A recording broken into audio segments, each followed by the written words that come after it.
Good evening, everyone, and welcome to Current Condition, your weekly podcast where we talk about all things politics, all things life in Pittsburgh. As you can see, I am neither Bethany Rue nor Bethany Hallam. I am Charlie Deitch, editor and publisher of Pittsburgh Current, and I am here with Erin McClelland. I'm filling in today. Erin, welcome to your show. Welcome to my show, Charlie. It's always Thank you. To have you. Thank you. We do want to say that today's show is sponsored by Michael Lamb for Pennsylvania Auditor General. Michael E. Lamb has served as the controller of the city of Pittsburgh since 2008, where he has taken on public corruption and acted as an independent voice for city residents, working to eliminate waste, fraud, and abuse, strengthen the city's finances, and save money for taxpayers. Lamb knows that the controller, like the Auditor General, is the citizen's first line of defense against corruption. So, Erin, speaking of Corruption, thwarting corruption, yeah. So it's been an interesting week judicially in the country as well as locally. Yeah, absolutely. So we have the case in front of the U.S. Supreme Court, where you have two different lawsuits going after the President of the United States. One is the U.S. House of Representatives, and the other is the Manhattan District Attorney, Cy Vance. So they were in front of the Supreme Court yesterday, and really, I woke up today and called DiPasquale, who's a friend of mine and a lawyer, and said, they know they made buffoons out of themselves in front of the U.S. Supreme Court. Yeah. The argument they are making is the president should just get a pass. Right. All of the justices are saying, well, wait a second. Nixon didn't get a pass when we subpoenaed his tapes. Bill Clinton didn't get a pass. The subpoena still held. And at one point, the Chief Justice Roberts, said, so you're saying that the president can have a grand jury investigation, but the grand jury isn't permitted to use the main tool that it uses, and that is a subpoena, to subpoena documentation. The other argument that they're making is that it will cause mental distraction. And that is the quote on the president, who is rage tweeting against the next president every 2 minutes. Right. And by the way, the subpoena coming from Cy Vance, which is the criminal investigation on corruption, that's actually they're not subpoenaing anything from Donald Trump. They're subpoenaing his banks. That information on financial interactions with Russia and other accusations of corruption that went on in New York and Manhattan. So that's what their argument is, and pretty much every justice looked at and said, yeah, no, we've looked at this in the past with two previous cases, with two previous issues with past presidents. And but I do believe Justice Kavanaugh said that those cases don't count because they're too recent. So if somebody had subpoenaed George Washington, that would be relevant precedent. Apparently, U.S. versus Nixon is not. So that's what happened in just the Supreme Court alone yesterday. Yeah. So that's actually a very interesting, that's what I was going to ask you about. So that's an interesting point Trump has fought really hard to get members on the Supreme Court, not just to get a Republican, edge on the Supreme Court, but he's looking for people who are going to support his way of thinking, his thoughts. So just looking at the rundown there, do you think that's possible? Do you think that this is a court built by Trump that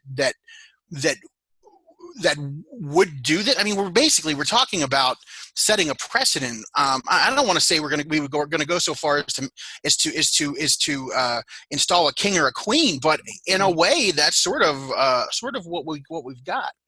Well, I mean, obviously nobody knows how they're going to rule, but I don't. And the Chief Justice was an appointment by George Bush. Sure. And he's proven to be somewhat rational. I mean, his ruling on the Affordable Care Act blew everybody away. That shocked us. So I don't know what's going to happen. Nobody does. We're expecting a ruling sometime in June. But based on what we saw yesterday, it doesn't look like they're going to give Donald Trump a pass. It doesn't look like they're going to hamstring a district attorney, in this case, the Manhattan District Attorney, Cy Vance, and say that he can't get financial documents to do a criminal investigation that is justified. I don't think that's going to happen, but who knows with the Supreme Court. Right. Yeah. You never know. Another Another thing that sort of happened in the world of Trump court-wise is the judge is hesitating to accept the Justice Department move to drop the charges against Michael Flynn, Yes. which is pretty significant. And I think that, that's another challenge to this alleged absolute power that Trump has claimed that he has. And it's really, really, it's really farcical. I think we all know that, but it's also, here's hoping that, Trump is out of office in however many months we have left in this year.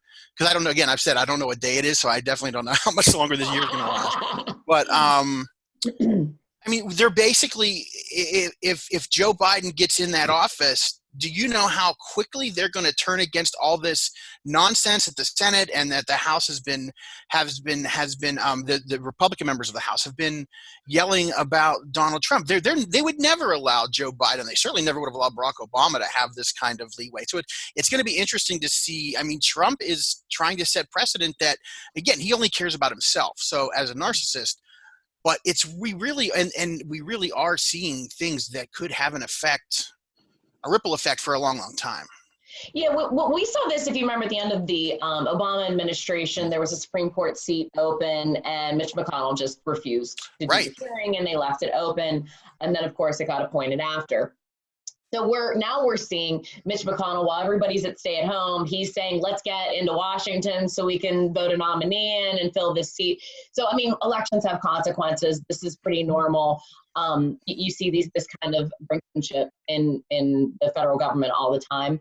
So I'm right now, my biggest concern is I want RBG to just hang on. Hold on, sweetie. I was just looking at a picture when I was talking. I'm like, oh, come on, we got you.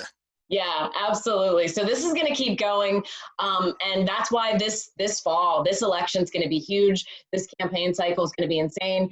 And really, you cannot stress enough the importance of judicial races. Judicial races get no love. Even the Auditor General race that's coming up. So that issue of accountability, that honest broker that goes in and says, no, I'm going to look at this. I'm going to pay attention. You see that with our county controller, you see it with our city controller, you see it with Auditor General. So that's sort of like the big race we're going to see in Allegheny County here in June. Keep in mind, those people, they don't get a lot of play. They're not real big politicians, but boy, do they really make an impact on how our everyday lives are affected by the politicians that we elect.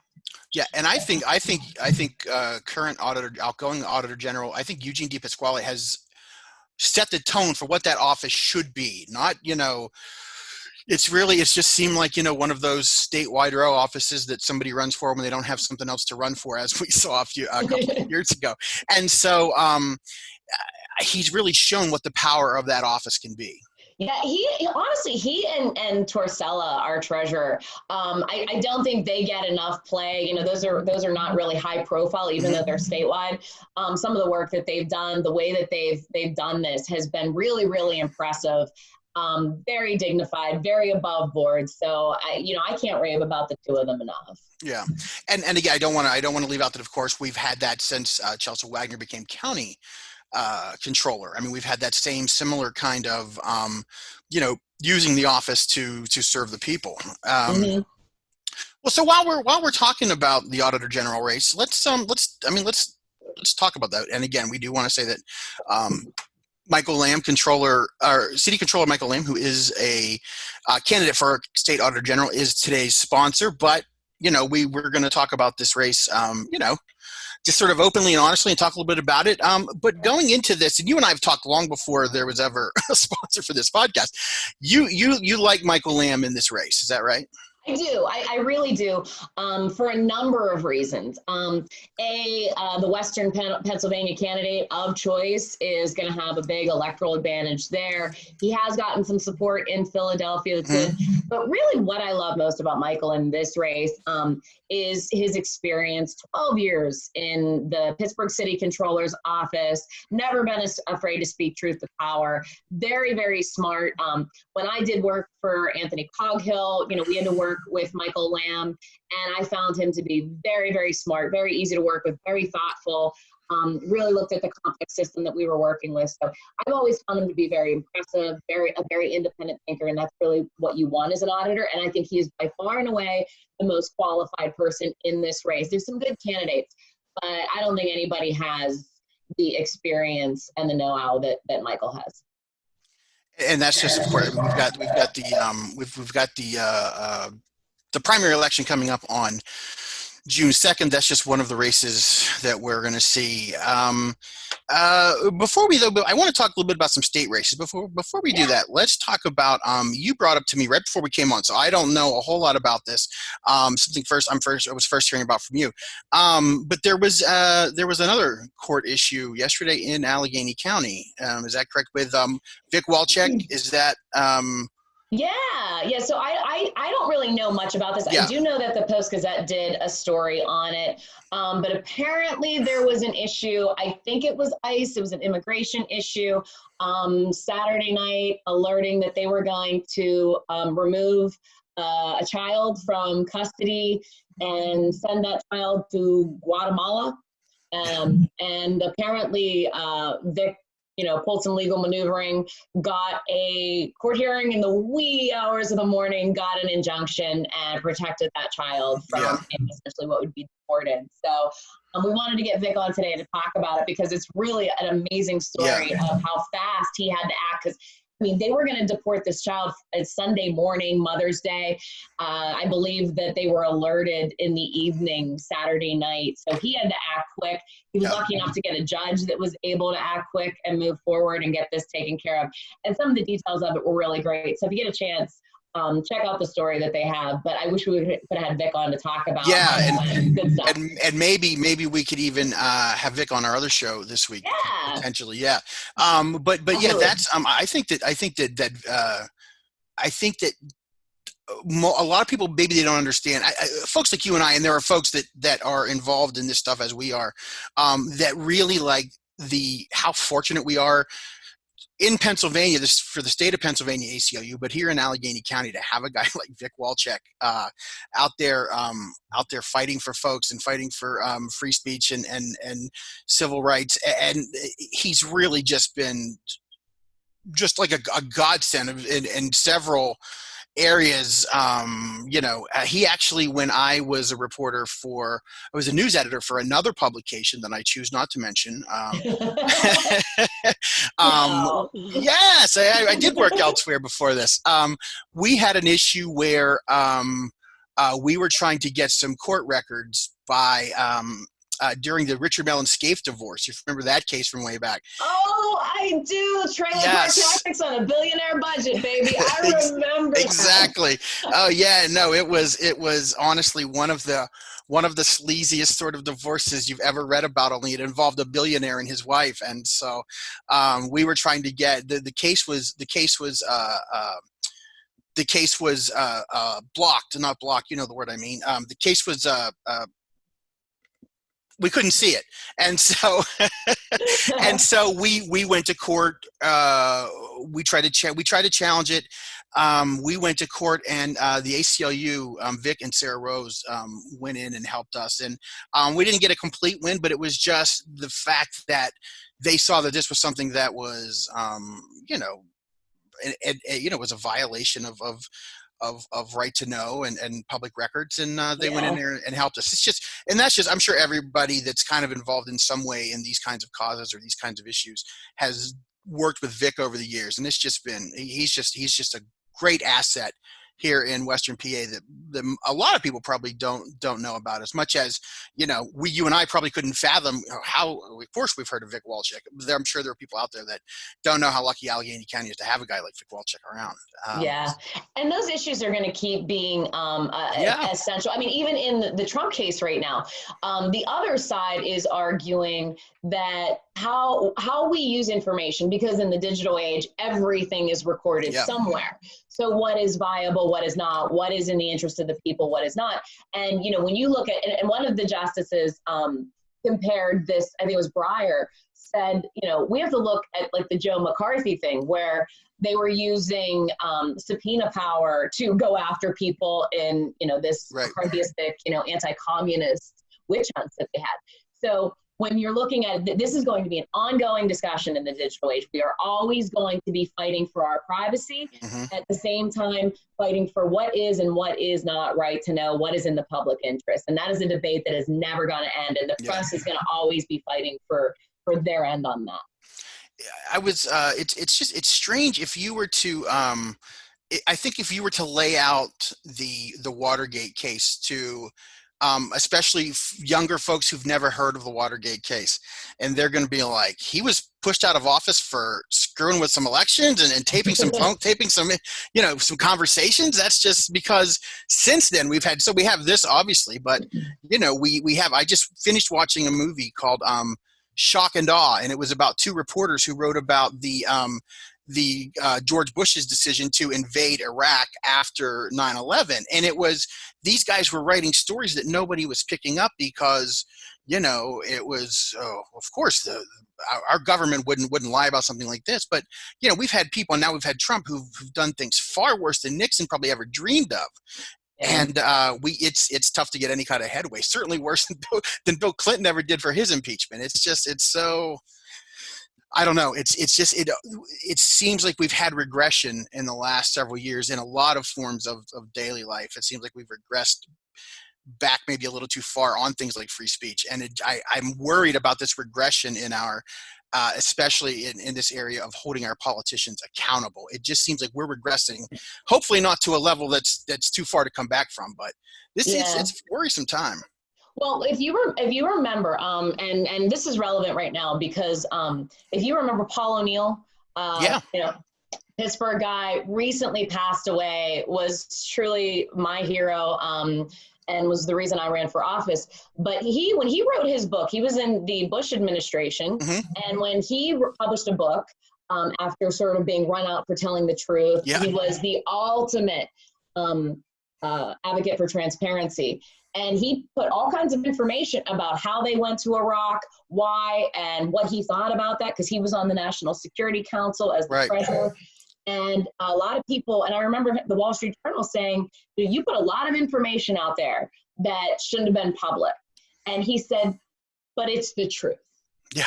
And he didn't care. And he always said, if you say something that you don't want anybody to hear, don't say it. And he truly was the most honest person I ever met. And the days of the great statements, the statesmen, the honest brokers like the Paul O'Neills, I mean, that was a true loss the day he died. Yeah. Not just for transparency and honesty and accountability in government, but for what he did in medical errors and transparency and healthcare up against the UPMCs of the world. So you just long for that and thirst for that kind of leadership these days, and it's just few and far between. It is, and it definitely makes you wonder where I often wonder like how much this, if there, God forbid, there's another 4 years of like what that's gonna lay out. Let's not even talk about that. But let's go. Yeah. What are you thinking now? Are you thinking that that Biden's going to be a strong, two things. Is Biden going to be a strong enough candidate for millennials, for younger voters, for Bernie backers? And who does this pandemic favor, do you think? Well, I think so. You're going to have your 23% of Trump supporters that are just going to be diehard no matter what. You're going to have your liberals that are going to be diehard no matter what. We're hoping they don't fall on a third-party sword this time like they did last time.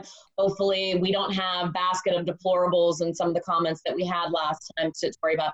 So the question really is because we know that Biden's just killing it with seniors. The polling and the crosstabs are showing he's annihilating with the seniors. That's a huge voting block. Will younger people vote if there's nobody to get excited about? They're more likely to just stay at home. So the question is those people in the middle, the lesser of two evils? That is the electorate that I worry about. Right. I know who's going to go right, who's going to go left, and that's going to be about even. It's the lesser of two evil voters, because last time, the people that said, who's the lesser of two evils, they went with Trump. This time right now, the polling is showing us, as we sit, with Trump rage tweeting, with investigations galore, with 80,000 people dead and over 1 million infected. We are going to hit the CDC's numbers that they projected. Where are we? And I think those people, as of right now, they go with Biden. As long as we keep Biden on the straight and narrow and nothing goofy comes out and there's nothing be concerned about. I think Trump eats his own campaign a lot. That's the way it's looking. And it really looks like this Lincoln Project group, their entire goal is to prod him. He tweeted, 430 sometimes yesterday, rage tweeted about Barack Obama. Right. This is somebody that's just, it's not going well. Just when you think he's fallen off the highest cliff possible, he finds a higher one to jump off of. But just remember, in Pennsylvania, Western Pennsylvania alone, up till October of last year, the Republicans had registered 100,000 more voters than the Democrats in Western Pennsylvania. Yeah. Those numbers are almost impossible to overcome. So every Democrat that's saying, oh, Trump is toast, the polls say this, Yeah. Pay attention to those numbers. Yes, a lot of those big Trump supporters are a little more quiet now. It's a lot harder to be loud. Doesn't mean they're not going to go in there and vote. So keep that in mind. We got to play it safe. We've got to play it smart, and we've got to keep working. And we've got to find a way to really campaign in a pandemic, because it's going to be digital. It's going to be messaging. We don't have the big group events like we did before. It is going to be who has the more pristine messaging. I think that's who wins this one. Yeah. Remember that glorious time in 2008 when Republicans didn't know how to use social media? Those were great times. Oh, They figured it out. As they do. Yeah. They do. Right. Yeah, they come way back. So let's talk about here in this as we're winding down here. You are listening to Current Condition with Erin McClelland and Charlie Deitch, in for a pair of Bethany's, Bethany Hallam and Bethany Rue today. Let's talk about an incident. So I don't know that there's been much talk about the 36th district. I mean, there was a lot of talk about the 36th district early on. And of course, for those of you that don't know, that's the seat held by Harry Reedshaw. That's the seat where progressive candidate Jessica Benham was defeated for the endorsement, which again is not plenty of good candidates have won without the endorsement. But this particular candidate was Heather Cass, who we broke the story in January. She had a social media history of some really, really not just, and everyone points to she's pro-Trump. Those were not anywhere near the most disturbing things in her social media post. Her thoughts on drug addicts and impoverished people. It was not good, but Heather Cass won the endorsement. And with that, and Erin will be able to speak to this a little more than I can, certainly as someone who's gone through the process, she's entitled to have her name on the slate cards that the county prints up to send out to party voters to say, these are your endorsed candidates. And some people do depend on that slate card, although I don't think it's as much as it is anymore, because certainly we've seen that people, lose that. So, Erin actually contacted me earlier this week. She had heard something, and so I made some calls, and it seemed as though the first thing we heard, and Erin, I'm going to turn it over to you, but the first thing we heard was that that Heather's name was not going to be on the slate cards handed out by the Democratic county committee.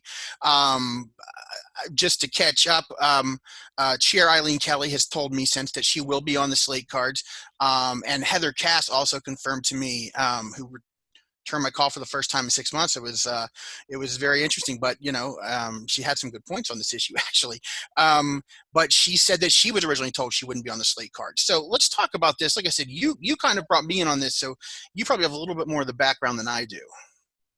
Yeah. So what we're working with is just a lot of sort of busy bees talking a lot. Yeah. And the first issue here is, I don't know why. The problem was the state party, apparently, when they in-kinded the VAN, the database that we use to mail voters and contact voters, they omitted that district. So right. The county party did not have access to that district. That's the understanding that I have. So it wasn't that the county party wasn't going to keep her on the slate card. Right. That was legit, that she was going to be on the slate card. It's that there would be no way to mail that district. So the slate cards would be there, but there would be no way to mail them because there wasn't access for the county party to get to that district. So my understanding at this point, and I'll be anxious to see if anybody gets any contradiction to this, is that the state party and Nancy Mills, former Allegheny County chair, has decided that she is not going to give access to that district. Now, when you pay for that endorsement and you get those votes, it is understood that once you get it, you're going to get all the benefits of being the endorsed candidate. Obviously, this is not the candidate that I want or anybody wants. Jessica Benham. Benham is a great candidate, and I want her to get all the support and name recognition. Yeah.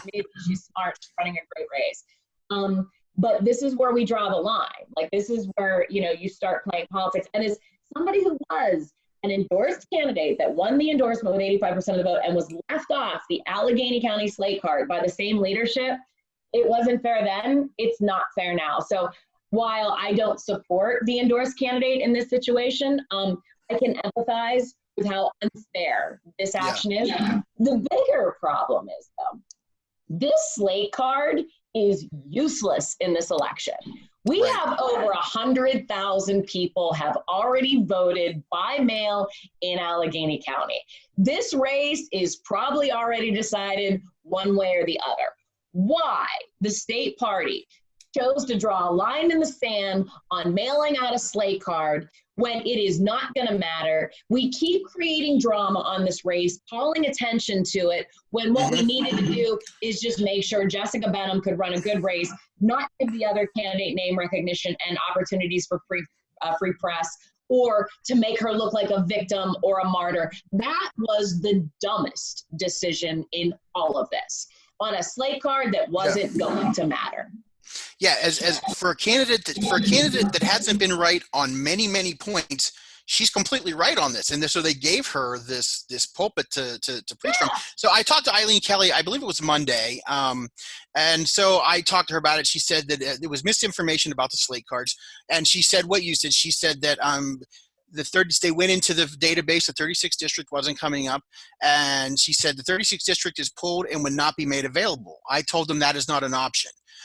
She won the endorsement, and as of Monday, she said that they were going to be providing the information, and your information and some information I've heard is that so far they have not supplied that information. I've had calls into the state party since Monday, and I haven't gotten a response back on that. And I did talk to Heather Cass, and she's told me she has contacted a lawyer, and she tells me that no one from the party has contacted her at all since the endorsement, which, again, because of the what blew up, that doesn't surprise me necessarily at all. But so I really do think that a lot of people were just trying to as you said, just let this lie. Let's get to the election, and let's see if some things can be righted in terms of the candidate here. And so, yeah, in trying to, I don't know, I can't speak to what Nancy's goals were on this, but I think it had the opposite effect, I think. Well, yeah, because now we're talking about this. We could have just been talking about Jessica Benham being a great candidate, or talking about policy. She just got the state AFL-CIO endorsement. Like, she's killing it. We could have just had that conversation. Instead, all of the media is making phone calls, trying to figure out why we are unfairly trying to sabotage endorsed candidates from being on the slate card. And that does not help our narrative. Right. Putting her on a slate card that, as you pointed out, even, probably isn't going to make a difference anyway. And even before we had mail-in voting, it was showing that it was becoming less and less effective as a tool. And again, without straight party voting, which I guess would be obviously be more in the fall. But it's definitely like the time of that. It really seems like the time is up for the endorsement process, and this is still one of the few counties that do it. So we'll see where that takes us. Yeah, it's just bad all around. It was a bad line in the sand. It's bad press. It's bad optics. There's nothing good that comes out of this. But I will say, this is not Eileen Kelly's fault, and she shouldn't be thrown under the bus for this one. Right. I haven't always agreed with her, but she did not screw this one up. Right.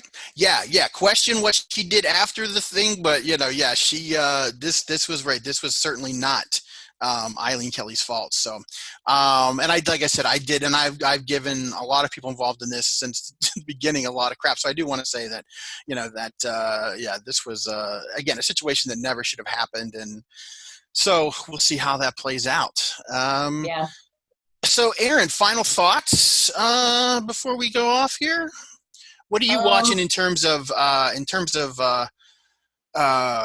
the political landscape for the next few days? What are you going to be paying attention to? Obviously, so I'm going to be looking at the next stimulus bill. The federal government's looking, so I make a habit of reading those things because I clearly don't have a life.